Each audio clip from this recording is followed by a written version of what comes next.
let's start new chapter, chapter 5. Complex number and quadratic equations. You have been studied about linear equation in 1 and 2 variable and quadratic equation in 1 variable. First of all, what is complex number, and then why do we need the complex number? So first student, complex number, the number of the form a plus ib is known as complex number. Here I is equal to under root minus 1. Okay. Now I am going to explain that why do we need this type of number.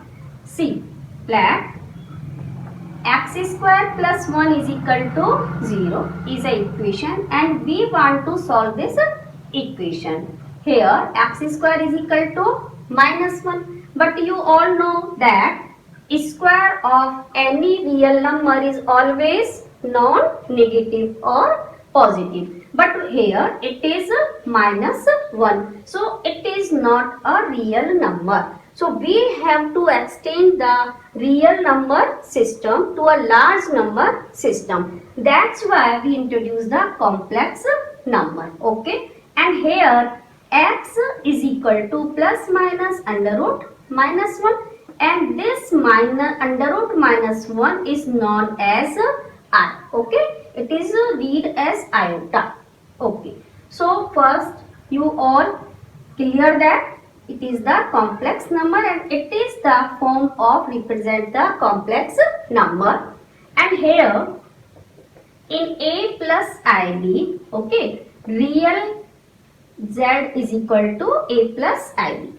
Z, it is the symbol of the complex number. Okay, real z means real part of this complex number, it is a. Okay, and imaginary part of this complex number is b. Okay, but here a and b both are real number. Okay, so a and b belongs to R. Now let's take some example of complex number. Okay, z is equal to 2 plus 3i. This type of number known as complex number, and real part of this complex number is 2 and imaginary part of this is 3. Okay, and one more example. Suppose here it is only 2. It is only 2. Then real part of z is 2 and imaginary part of this number is 0. Okay, and now if it is I only, okay, then real part of z, it is 0 and imaginary part of z is 1. Okay, so we can say that all the number, real number or complex number, we can write in this form. This form is a plus ib, or you can write x plus I1. Okay, now go ahead.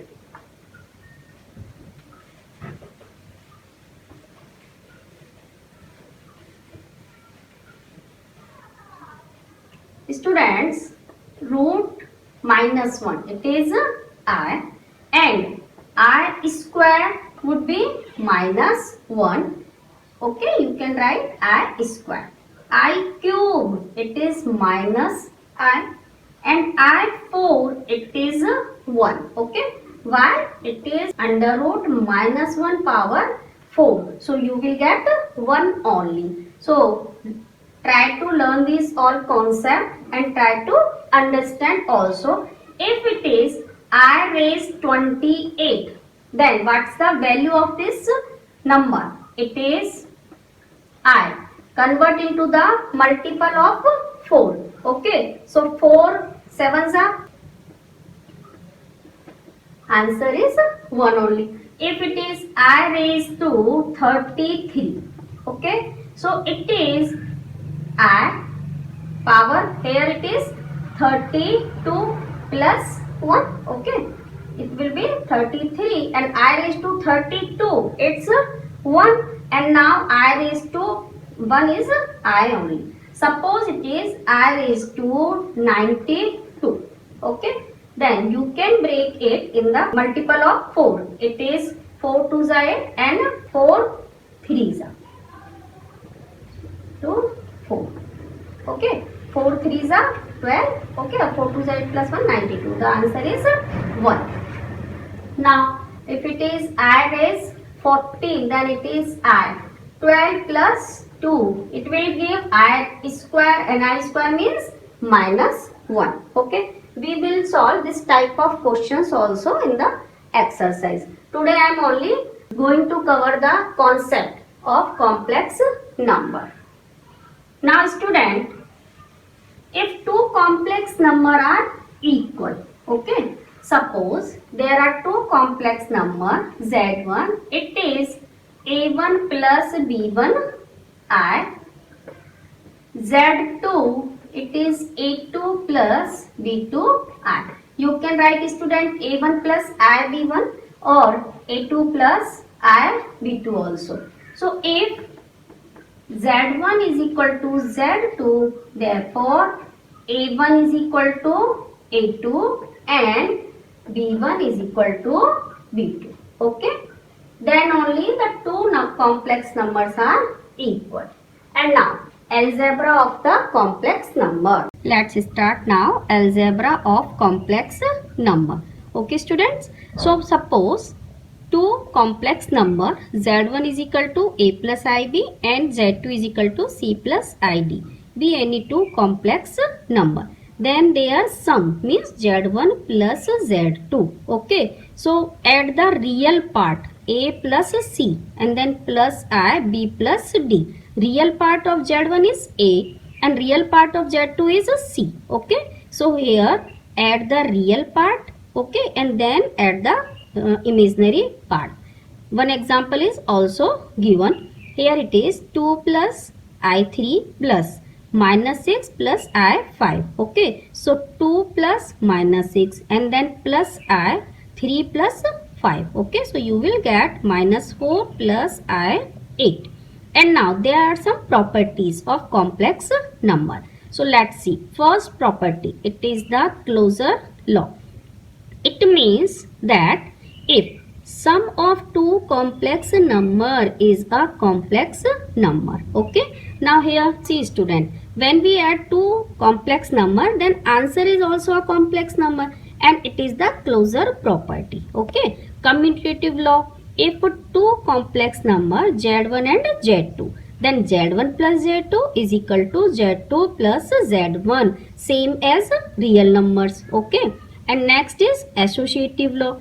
For any three complex number Z1, Z2, Z3, Z1 plus Z2 and then plus Z3 is equal to Z1 plus and then Z2 plus Z3. It means student, if you add first Z1 and Z2 and then add Z3, or first you add Z2 and Z3 and then you add Z1, these both are equal. Okay, and next is the existence of additive identity. It means there exists a complex number 0 plus 0 I, okay, denoted as 0. It is known as student additive identity or 0 complex number. We know that if we add any number with 0, you will get the number only. So Z plus 0 is Z. Okay, and last, existence of additive inverse. To every complex number Z, A plus IB, we have the complex number minus A plus I minus B. Okay, it is denoted as minus Z and it is called as additive inverse or negative of Z. Okay, so Z plus minus Z is equal to 0. These all properties are same as in a real number system. Okay student, nothing is new here. Now student, move for the next concept, multiplication of two complex numbers. Z1 is equal to A plus IB and Z2 is equal to C plus ID be any two complex number, then the product, okay, multiplication Z1 Z2, it is defined as Z1 Z2 is equal to AC minus BD plus I and it is AD plus BC. Okay, one example is also here, 3 plus I5 and multiply with 2 plus I6. First multiply the real part. Okay, here real part is 3 and here it is 2. So 3 into 2 and then put the negative sign and then multiply the imaginary part. You will get 5 into 6. Then plus I. And now real part multiply with imaginary part. Okay, so 3 into 6 and same as here, imaginary part multiply with the real part. It is a 5 into 2 and now solve it. You will get minus 24 plus I 28. Okay, and there are some properties of multiplication. First is the closure law. Okay, product of two complex number is a complex number, same as in the addition. Okay, Z1 and Z2 is also a complex number if Z1 and Z2 also complex. Commutative law, for any two complex numbers Z1 and Z2, Z1 into Z2 is equal to Z2 into Z1. Okay, means order doesn't matter. Third, the associative law, for any three complex numbers Z1, Z2, Z3, Z1 into Z2 and then multiply with Z3, it is equal to Z1 and multiply with Z2 and Z3. Here also student, order doesn't matter. Next, the existence of multiplicative identity. There exists the complex number denoted as 1. Okay, so 1 means 1 plus I0. It is called the multiplicative identity, such that if we multiply any complex number with 1, you will get the complex number. Okay, so for every complex number Z, 1 is the multiplicative identity. Next is existence of multiplicative inverse. For every non-zero complex number, Z is equal to A plus IB or A plus BI. We can write student IB or BI. It is the same. Okay. So we have the complex number here. It is A upon A square plus B square plus I. It is minus B upon A square plus B square. Okay. And it is called the multiplicative inverse of Z. And it is written as Z 1 by Z or Z inverse. Okay, 1 by Z, it means the multiplicative inverse, and if it is Z inverse, then also it is the multiplicative inverse, since Z into 1 by Z is equal to 1. Okay, and last one, it is the distributive law. For any three complex numbers Z1, Z2, Z3, Z1 and here in the bracket it is Z2 plus Z3, then it is Z1 into Z2 and plus Z1 into Z3. Okay, second is Z1 plus Z2 multiply with Z3, then it is equal to Z1 Z3 plus Z2 Z3. Okay.